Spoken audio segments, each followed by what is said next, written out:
Musical theater, song and movement. We'd like to take you through what we learned about the different elements of a fairy tale by using the scenes and musical numbers we learned this week from a few classic and modern fairy tales. So without further ado, we present Fairy Tale Musical Theater. First things first, we learned that every good fairy tale begins the same way. Actors, can you say it with me? Once upon a time. After Once Upon a Time, every fairy tale will introduce us to the main characters, the hero or heroine, what makes them special, and what they want more than anything else in the world. So, everybody, say it with me. Once upon a time. In the little kingdom of Arendelle, a little princess named Anna excitedly awoke her older sister Elsa. Together, they snuck into the great hall where Elsa delighted Anna by creating a magical frozen playground. Elsa loved using her secret magical powers to create ice and snow right inside the ballroom. Anna loved the slides, the snowballs, and especially the snowman. It was all fun. Until Elsa slipped and accidentally hit Anna with her powers. Frightened, Elsa cried out to her parents for help. And the king and queen took Anna to the trolls to heal her. Anna didn't remember getting hurt. She just remembered all the fun she'd had with Elsa. But that day, Elsa found out that her powers, though beautiful, were dangerous. She would have to hide her magic forever, even from Anna. Days went by, then weeks, and Elsa stayed hidden in her room. Anna missed Elsa. Elsa never came out of her room to play anymore, no matter how hard Anna tried. Anna tried to play by herself, but she was still very lonely.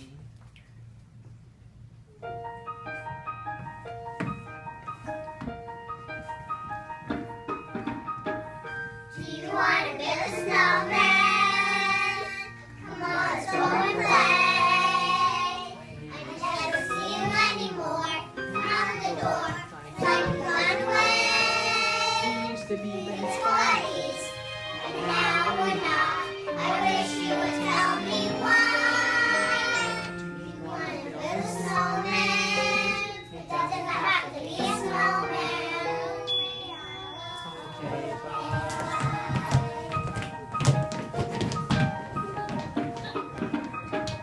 do you want to build a snowman or ride our bike around the walls? I think some company is overdue. I started talking to pictures on the wall. Pictures on the lonely, all these empty rooms, just watching the others take flight.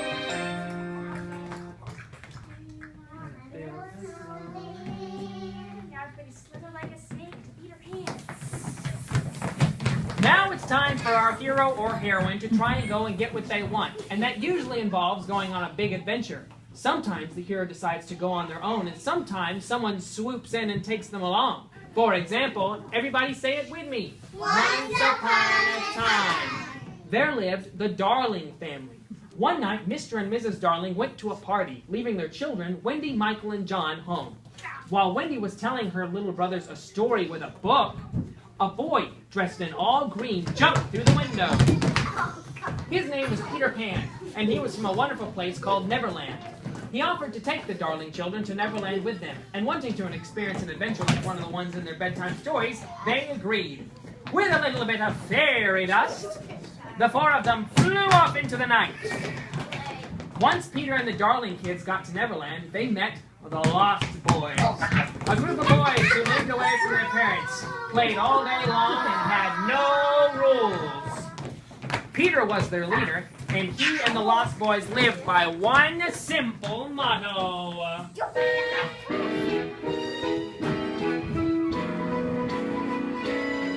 I won't grow up, I won't grow up. I don't want to go to school, I don't want to go to school. I just learn to be your parent, I just learn to be your parent.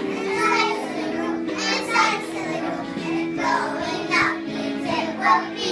Beneath my dignity, climb a tree. I'll never grow up, never grow up, never grow up. Not me, not I, not me, not me. I won't grow up, I won't grow up. I don't want to go to school, I don't want to go to school. Just to learn to be a parent, just to learn to be a parent. Inside silly room, inside silly room. And growing up means it would be.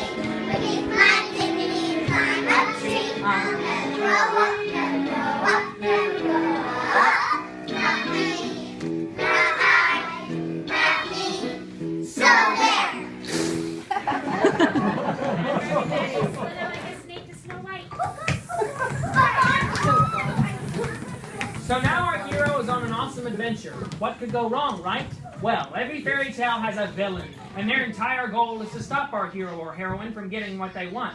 Luckily, around this time, there is always someone there to help our hero out, a magical creature, or 7. Ready, guys? Say it with me. Once upon a time, there was a beautiful princess named Snow White who lived with her vain and evil stepmother, the Queen. The Queen was jealous of Snow White's beauty and had a magic mirror that she stared into for hours every day. The Queen always asked the mirror, "Mirror, mirror on the wall, who is the fairest of them all?" Usually the mirror said her, but one day it said Snow White. In a jealous rage, the Queen sent Snow White off into the forest with her royal huntsman with the instructions that she be killed. But the huntsman couldn't go through with it, and Snow White escaped deeper and deeper into the forest, weeping with fright, until she came upon a tiny cottage where she went inside and fell asleep across 7 tiny beds. Sometime later, she was awoken from her sleep by 7 dwarves who were coming home from work. As the dwarves were coming home, they were all singing a song.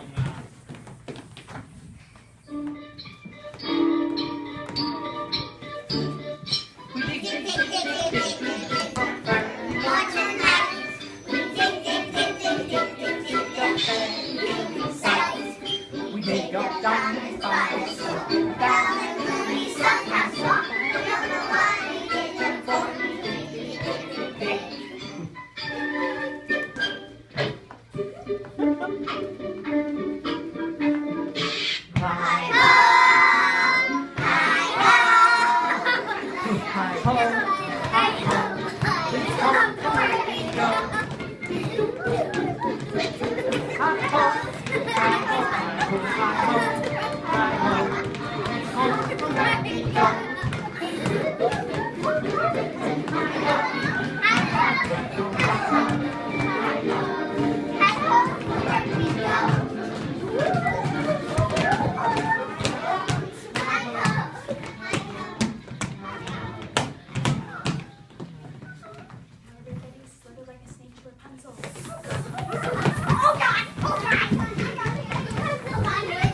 So now, before the fairy tale ends, our hero still needs to get the thing that they've been searching for since the beginning. And even though they've had help along the way, in the end, they need to do it themselves. Say it with me, everybody. Once upon a time, there was a princess named Rapunzel who was kidnapped from her parents when she was a baby by an evil witch.